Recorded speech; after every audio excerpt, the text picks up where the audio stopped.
China ఎక్కడ ఉంది చూడు, మనతోటే స్టార్ట్ అయ్యారు. మనతోటే మన 1970s ఆ టైంలోనే వీళ్ళు కూడా స్టార్ట్ అయ్యారు. మనతో స్టార్ట్ అవ్వలేదు. కమ్యూనిస్ట్ కంట్రీ అయిన చైనా సోషలిజాన్ని ఫాలో అయ్యే చైనా 1978 లోనే క్యాపిటలిజాన్ని ఫాలో అయ్యింది, అట్రిబ్యూట్ చేసుకుంది. కానీ భారత్ లో 1991 కన్నా ముందు హై ట్యాక్స్ ఉండేది, including surge tax, income tax 97.58% tax ఉండేది. దీనివల్ల వ్యాపారాలు రాలే. 1991 తర్వాత ఆర్థిక సవరణలు చేస్తే అప్పుడు మనకి కంపెనీలు వచ్చాయి. 1998 లో కంపెనీస్ అన్ని భూమ్ అయ్యాయి. అంటే చైనాకి భారత్ కి 20 years డిఫరెన్స్ ఉంది ఆల్రెడీ. పైగా చైనాలో ఎమర్జెన్సీ రాలేదు. చైనాలో 26/11, బెంగళూరు చిన్నస్వామి స్టేడియం, హైదరాబాద్ గోకుల్ చాట్ ఇలాంటి టెర్రరిస్ట్ అటాక్స్ జరగలేదు. చైనాకి ఇల్లీగల్ ఇమిగ్రెంట్స్ లైక్ రోహింగ్యాస్ లేరు, స్లీపర్ సెల్స్ లేరు, టెర్రరిజం తో థ్రెట్ లేదు, టెర్రరిజం తో ప్రాబ్లం లేదు, చైనాలో ఇంటర్నల్ ఎక్స్ట్రీమిజం లేదు. ఇన్ని గానం మన దేశంలో ప్రాబ్లమ్స్ ఉన్నా సరే మనం ఈ రోజు 4th largest economy in the world's largest democratic country. Always busy in India, Pakistan. Lashkar e Taiba, Jaishe Mohammed, Hizbul Mujahideen and Pakistan ఇలాంటివన్నీ చైనా మీద అటాక్ చేయలే, ఇండియా మీద అటాక్ చేసాయి. చైనీస్ మీడియా మొత్తం వాళ్ళు చేసే ఇన్నోవేషన్స్, వాళ్ళు చేసే అడ్వాన్స్మెంట్ గురించి ప్రొజెక్ట్ చేస్తారు. మరి లేకపోతే గూగుల్ ని, ఫేస్బుక్ ని, యూట్యూబ్ ని, ఇన్స్టాని, యాపిల్ ని రివర్స్ ఇంజనీరింగ్ చేసి అమ్ముతున్నారు అని చెప్తారా?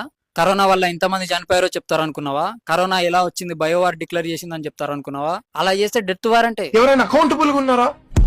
అకౌంటబిలిటీయా?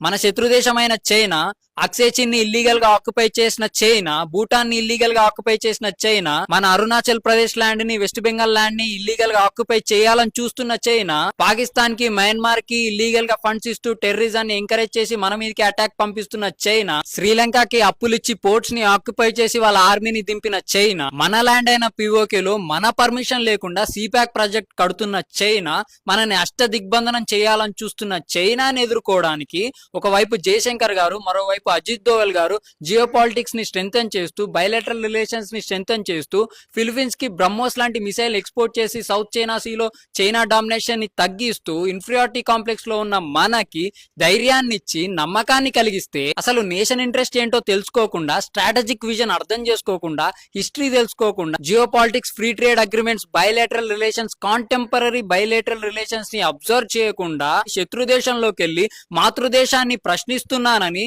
300K ఫాలోవర్స్ ఉన్నారు, ఈ వీడియో వల్ల నిరాశ నిస్పృహ కలగొచ్చు, సెల్ఫ్ పిటీ కలగొచ్చు అని ఆలోచించకుండా, నేషన్ ఇంటిగ్రిటీ పైన బాధ్యత లేకుండా అకౌంటబిలిటీ గురించి మాట్లాడుతున్నావు చూడు, దీన్ని ఫ్రీడమ్ ఆఫ్ స్పీచ్ అంటారు.